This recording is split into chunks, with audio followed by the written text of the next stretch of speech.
जिरिमुक्तगी क्वाइराकपा इरेल फावबगी इसिंग लंबी असि सुपनगी minute 10 दगिना minute 15 मुक्तंग ओइने अदुबु मिकुप अदुमक्तदा फंगलिबा नुंगाइबा अमसुंग मिटना उरकपा फजबसिंगदे उच्चबा अमसुंग तमजबना वाटलबने ही होलिबा चिंगमी इटाव असिगा थाना अखोय तरुक पुन्ना अखोय तरेट असिखक नतना बराक तुरेलगी हिगी खोंचत असिदा थेंगनारकपा अयामबदि बेंगाली मरोल ngang फुरुपने अखोयना nga लेरकपा hi honba nga phaba sing adusu manipuri marol da pau phawna bangamde asumna khwairakpa irel da leiriba chingu nongpok apan bagi khubam leiriba sida yosin luriba ekhoina chingu nongpok apan bu ithanung da chetna thagon na jaduna malem leida kok thengduna khuram jaram laga ayu ki chaklen adumadi bara khongban da thongduna chare yam hawe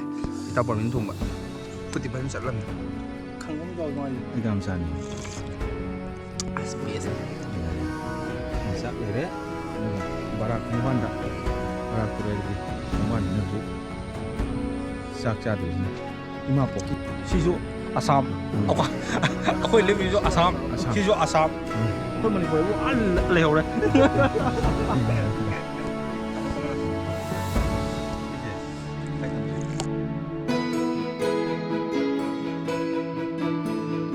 kada si dang hai rồi si chieng này mà khado kada alu ko da chang keng ba keng ya ba sim ya ba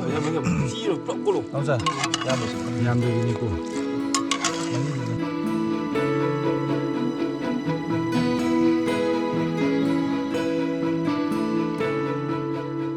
hamu la phabe mà chieng người ta xin alu mai hi rồi alu thaka cái một xí thật là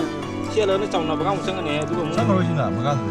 nga tan naman gi ade baga na lami thon ade apha do chalo roje phatta bu chakha je bao nhiêu trồng này ba doi tar di baga na chala ga ne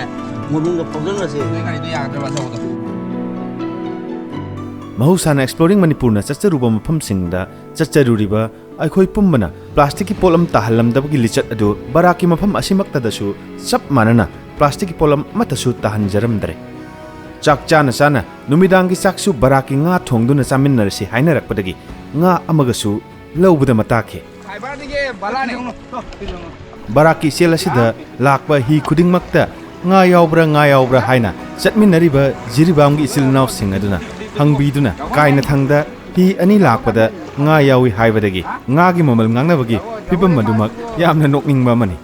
leige doriba aikoina khajiktang piningba aduga yoliba minadi yamna lowningba simak masana taba ahan bagi nga adumadi khara hongna lawkhrabasu hantak lawgadoriba nga asidi mamal khitang tanglap tawri adubu imphal na singba atai atopa kaithal singda hektamak phangba nga oide maramaduna mamal phana hunarabasu soidana lawgani lang dia dorsin ni lang dia lang tor phai ra lang phai ni si lang ta ne moi si as tu ga as tu thok ko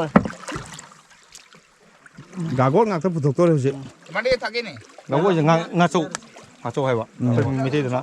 mai chou nga châu duita ni eh duita ni 이거 거다 거다 가이가 만들어 해 pi chena ka CP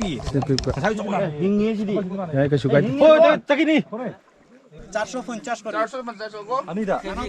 khazisha na igu te khali ho guni bai mana mahazon ni igu Si. ko do 아마 그 로야 아니 되게 ani los 아니 야 아니 igu loibo ang sayo ang lok sang ri na 이 밤제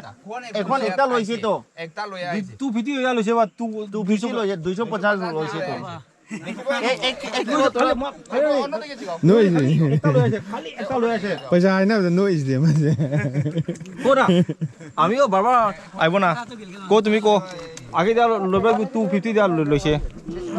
ekone kon loise mai be ma ekone 저우도 가지고 저우도 거 chao cha yam dada ekhon loi si to ekon loya ase বিশ্বাস করো ono আমরা তো মারতাম না ha কত মারতাম না 400 টাকা দিলাম না না না na na na না 400 নিছে পারতাম খারাপ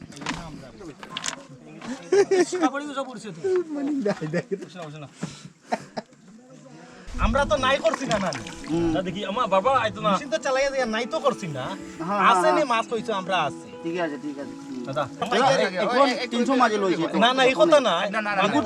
ইগু হইছে আপনারা কই কথা হিঙ্গি গাজি ওদিকে হতে একটা পাইছে না নি হে তার ইনো বেসবার টাকা নাই না আমরা তো পাইকারে নিব আমরা এখন তারলে কই আর আমরা তো ডাইরেক্ট মাটি বার বেশ মাটি মোনা 350 না বা ঠিক আছে ওই 350 lupa som na ibutro না 400 টাকা দাও som na ibutro লৌরো লৌরো 350 নাই সবে মিলাইয়া দেখো 10 টাকা দিলে সবে মিলাইয়া 50 টাকা হয় আমরা দুইজনে 50 টাকা মারিয়া করতাই কিতাব তারলে 400 টাকা মই দে কাদে ফাই নম তা হাঙ্গো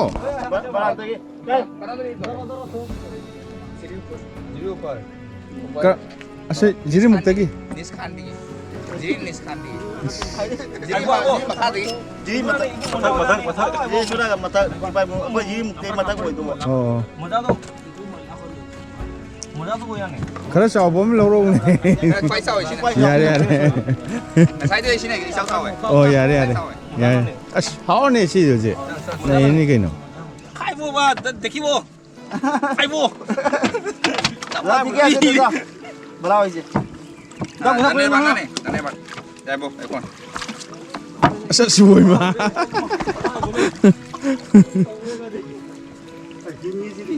Baya baya thank you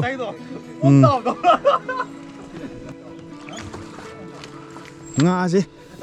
ulo sida ulo 아 mấy cái này xin một khăn trò khăn trò với cái lúc 70 hết đấy xin nào 70 hele ba 70 hết đấy mà ông nó trên lâu này vậy xin ông chỉ 70 lâu này vậy xin là khăn trò với hết trò với cái kitang lai thoro dudo trò với cái xin ông mình khăn 70 mu hết đấy ya ya và hình họ ne as anh bảo mình xin bố gì em bảo hai đứa gì vậy biscuit to rồi thùng chỉ khăn mà nào mà họ lâu lâu bắt lâu rồi vậy tàu số lâu rồi thùng số lâu rồi edu ngaren nahabo last five last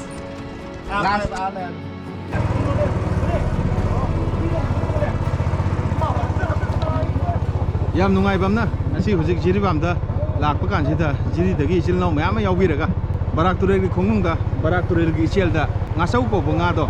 ani lore sidagi ama lore adu aha ma lo budun lupa sahum da aduga aha ma da ngaren orbo ninge aduga ngaren oram dre ngasau orame dagi huren je pajana thonga pajana sarage khale singa simak yam tang manga ne khoi gi manipur gi imphal da chaw phang da manga ne adu barak gi khongnung sida bengali sing na phabiba phara purakpda akhoi hi lakpa kan da nga leibra hang kan da nga yaubra hang kan da yawe haibadagi nga dumak lawraga horen phajana thongani phajana hawrani masimak jiri bamgi silnaw sing ngasi yaubiri be silnaw sing matengna masum nga se sa phangdoni ado sini barak turel gi pak chawraba iya ya dudani hojimak silaisina wa pambi ata na puthagra matungda paper sungna bo wa mayama mamangda manipur government na tawiraga wa sing phagi belai ado sida wa ma thengjin dore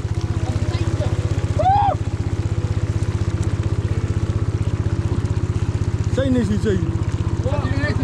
wa ne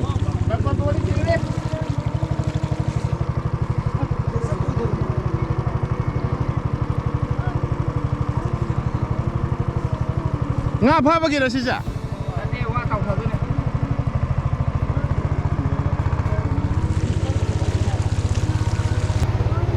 barak turel gi iyai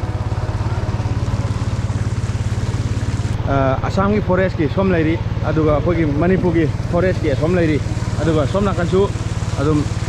asam sona kanchu asam akhoi na hujik chalu pham adumak chu asam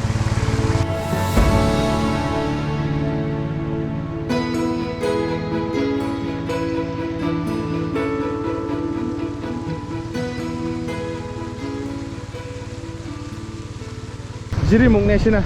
jiri turel ga barak isel ga samjan nabam gi adumba mafam dun sigi ching karakta turel ma lai sina jiri muk turel ni jiri turel ni aduga mafam simak jiri muk ni aduga mafam sida ni barak isel ga jiri turel ga samjan nabam aduma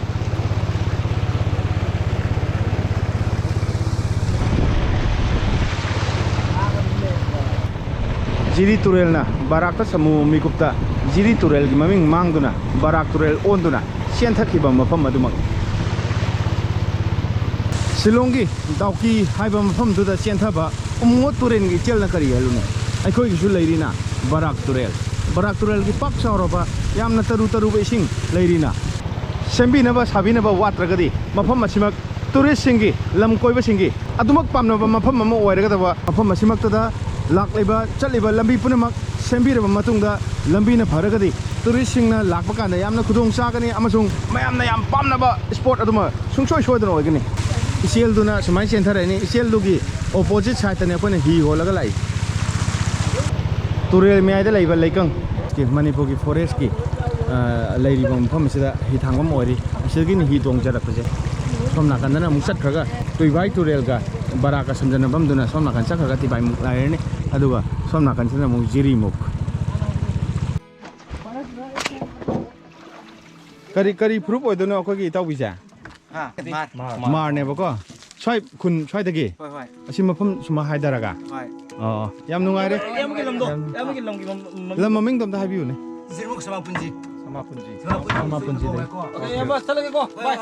ꯃꯊꯪ ꯂꯥꯛꯄꯗ ꯑꯃꯨꯛ ꯊꯦꯡꯅꯁꯦ phone number ꯑꯝꯇꯪ ꯍꯥꯏꯕꯤꯕ ꯌꯥꯒꯗ꯭ꯔꯥ 60096 60096 ko aduga 6 and 46641 ꯈꯪꯉꯕꯗ ꯃꯊꯪꯗ ꯂꯥꯛꯄꯗ ꯁꯨꯡꯁꯣꯏ ꯁꯣꯏꯗꯅ ꯑꯩꯈꯣꯏ ꯕ꯭ꯔꯗꯔ ꯀꯟꯇꯦꯛ ꯇꯧꯔꯛꯀꯅꯤ ꯑꯩꯈꯣꯏꯅꯀꯣ ꯌꯥꯝ ꯅꯨꯡꯉꯥꯏ mangpase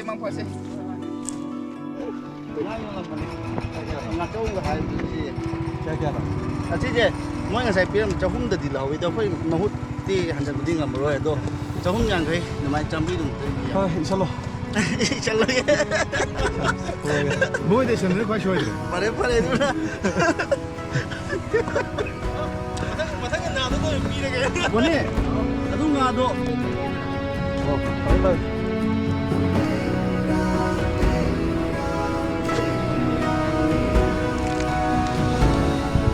ꯂꯝꯕꯤꯒꯤ ꯅꯥꯀꯟ ꯌꯦꯠꯂꯣꯝ ꯃꯥꯏꯔꯣꯝꯗ ꯍꯧꯔꯤꯕ ꯄꯨꯝꯅꯃꯛ ꯆꯥ ꯄꯥꯝꯕꯤꯅꯤ ꯌꯦꯡꯁꯤꯟꯕꯤꯗ꯭ꯔꯕ ꯆꯥ ꯃꯅꯥ ꯄꯥꯝꯕꯤꯅꯤ ꯁꯤꯅ ꯃꯇꯣꯟꯁꯤ ꯀꯛꯑ ꯃꯇꯨꯡꯗ